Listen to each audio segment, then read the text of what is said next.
Sosok yang akan saya temui kali ini muda, bersemangat, dan juga cinta terhadap lingkungan. Kegiatan apa yang akan kita lakukan hari ini? Ikuti perjalanan saya.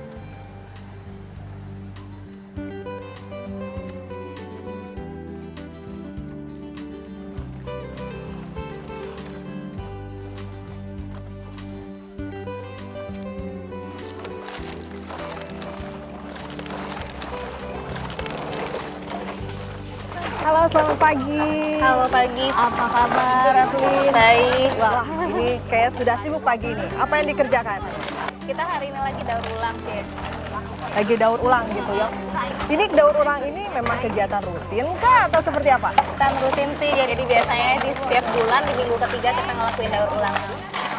Aku jadi pengen tahu nih apa aja sih yang dilakukan kalau kita daur ulang. Boleh ya? Boleh, ayo ikutan silakan. Sekarang langsung aja nih. Ayo duduk. Oh iya.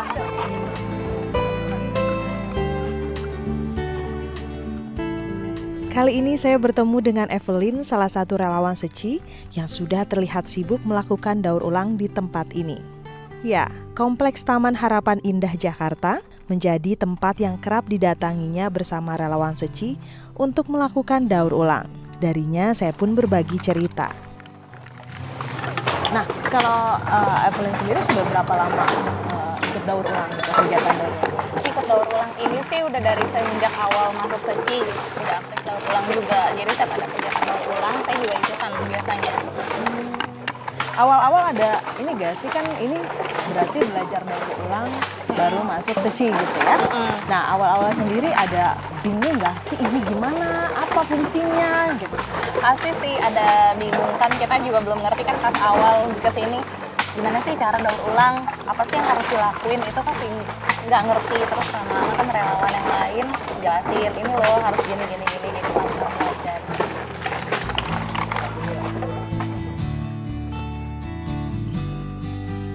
Nah, kalau Evelyn sendiri kan juga terlihat masih muda ya, memang masih muda gitu ya.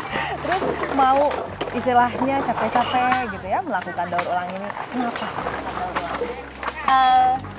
Sebenarnya sih yang pasti kan kita mau coba berbuat lah, mau berbuat baik, mau berbuat sesuatu yang berguna buat orang, dibandingkan kita ngabisin waktu, kita kan juga nggak ngapa-ngapain.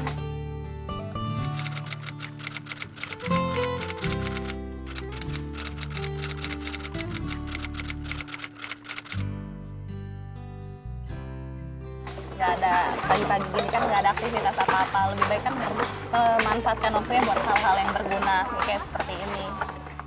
Meski kegiatan daur ulang ini rutin dilakukan, namun semangatnya tak pernah padam. Merasakan manfaat untuk lingkungan, untuk menolong sesama, dan juga dukungan dari keluarga menjadi alasan Evelyn begitu sukacita melakukan kegiatan ini.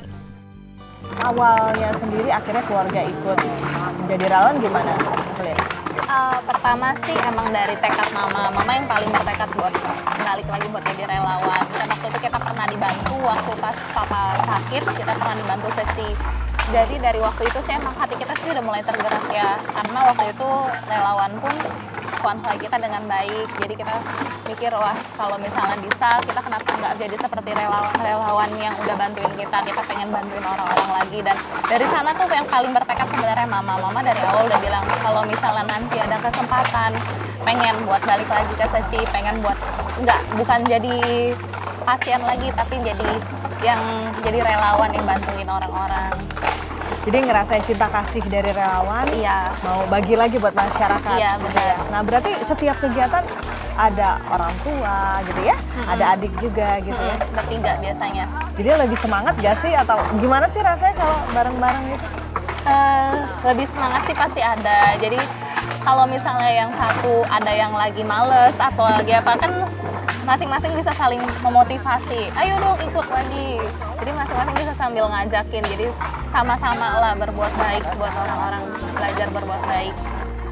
Keterlibatannya menjadi relawan pun tak terlepas dari dukungan yang pernah diberikan Seci kepada sang ayah yang kala itu sakit.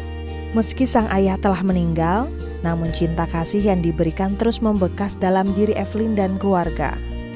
Merasakan dukungan yang tulus tersebut memberikan tekad Evelyn untuk turut berbagi kepada masyarakat melalui Seci.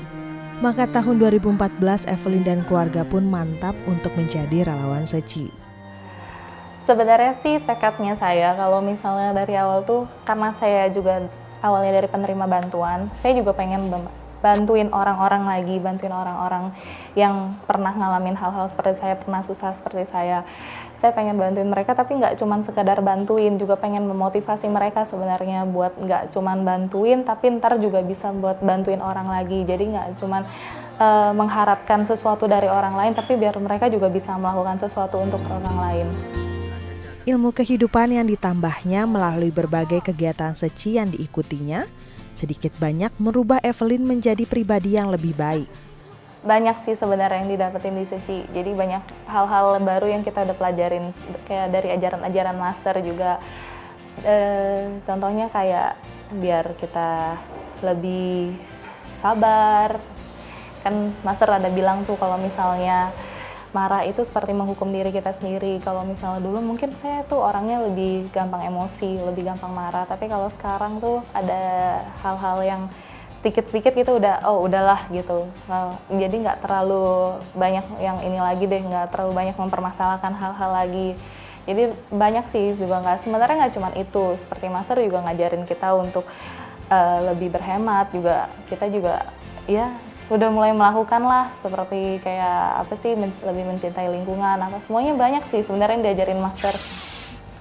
Apa yang dijalankan Evelyn pun tak terlepas dari dukungan sang mama yang juga menyarankan untuk bergabung menjadi relawan Seci. Iya, awalnya ya pengen mereka kegiatan positif gitu. Ajak mereka kegiatan positif. Saya lihat kan kemarin waktu papanya sakit, mereka datang, oh bagus ya gini ya. Jadi saya sering ajakin mereka ikut kegiatan positif itulah. Ya bisa sama-sama kan berbuat sesuatu yang positif, sesuatu yang baik gitu. Jadi anak-anak kalau ya dari kecil gitu kan kita udah, kalau mereka lebih mengenal sama agama atau apa, mereka mau berbuat sesuatu kan masih berpikir gitu. Sosok yang mandiri memang tampak dari Evelyn sehari-hari. Kondisi ekonomi yang semakin menurun semenjak sang ayah mengalami sakit membuat Evelyn harus hidup mandiri. Sebenarnya dibilang tegar nggak juga, kadang tuh saya juga sempat drop juga ya, kadang-kadang ngeliat enak dulu. Waktu itu tuh enak banget nih teman-teman. Habis sebenarnya saya tuh gimana ya, waktu dari awal dari SMA itu papa juga udah mulai susah, nggak pas kuliah itu doang, pas papa bangkrut, pas dari SMA papa udah mulai susah. Saya tuh buat biayain nanti, saya pengen kuliah waktu itu ceritanya, jadi saya pikir gimana caranya saya buat kuliah, sedangkan waktu itu kayaknya nggak memungkinkan, kondisi ekonomi nggak memungkinkan buat saya kuliah. Akhirnya waktu itu saya mulai ngajar les, dari SMA itu saya ngajar les. Kadang-kadang tuh saya ngeliat temen, enak banget nih habis pulang sekolah bisa jalan-jalan, pergi sana pergi sini, sedangkan saya habis pulang sekolah harus langsung pulang ke rumah, harus langsung ngajar, itu udah sampai malam. Ya memandang kehidupan ini jadinya lebih lebih ikhlas lah ya istilahnya. Jadi ya kalau misalnya lagi suka ya jalani dengan suka lah pasti. Kalau lagi duka pun ya udah terima aja, pasti ada sesuatu di balik duka ini, pasti nanti ada hikmahnya gitu. Jadi ya jalanin kehidupan ini dengan lebih ikhlas sebenarnya gitu sih. Meski harus bekerja keras namun tak membuat perempuan berusia 26 tahun ini merasa patah semangat. Karena dengan ikhlas menjalani semua yang dialami, ia mengerti makna kehidupan. Pastinya karena keluarga sih. Karena keluarga, karena mama saya, karena adik-adik saya. Saya waktu itu juga mikir, kan papa juga udah nggak ada kan. Jadi ya saya pengen adik-adik saya walaupun papa udah nggak ada, adik-adik saya juga tetap sekolah, tetap bisa ngelanjutin sekolah sampai kuliah. Mungkin itu juga salah satu yang memotivasi saya, dan saya juga nggak pengen mama saya jadinya capek kan kerja sendiri, cuman jadi single parent harus kerja sendiri, jadi pengen bantu mama juga biar meringankan beban mama. Iya, lebih menghargai waktu juga, karena kan dari sana saya belajar nggak menyia-nyiakan waktu saya. Seperti kalau pulang sekolah saya ngajar itu kan kayak kalau mungkin orang lain tuh pulang sekolah masih punya waktu buat belajar. Kalau saya kan nggak, waktu belajar tuh benar-benar udah malam, udah pas malam saya harus belajar buat pelajaran saya sendiri. Jadi tuh di sana tuh saya benar-benar aduh gimana ya, ini harus ngatur waktunya benar-benar biar saya juga bisa belajar sampai tidur malam-malam juga kayak seperti itu sih. Jadi itu emang lebih menghargai waktu dari sana. Menjadi bahagia bukan hanya di saat kita berlebih materi, namun juga saat kita mampu bertahan dalam kondisi kehidupan yang sulit. Inilah pelajaran yang saya dapatkan dari perjumpaan saya dengan Evelyn. Sebenarnya harapannya sih kalau saya pribadi, saya juga nggak bisa ngelakuin apa-apa buat orang banyak kan.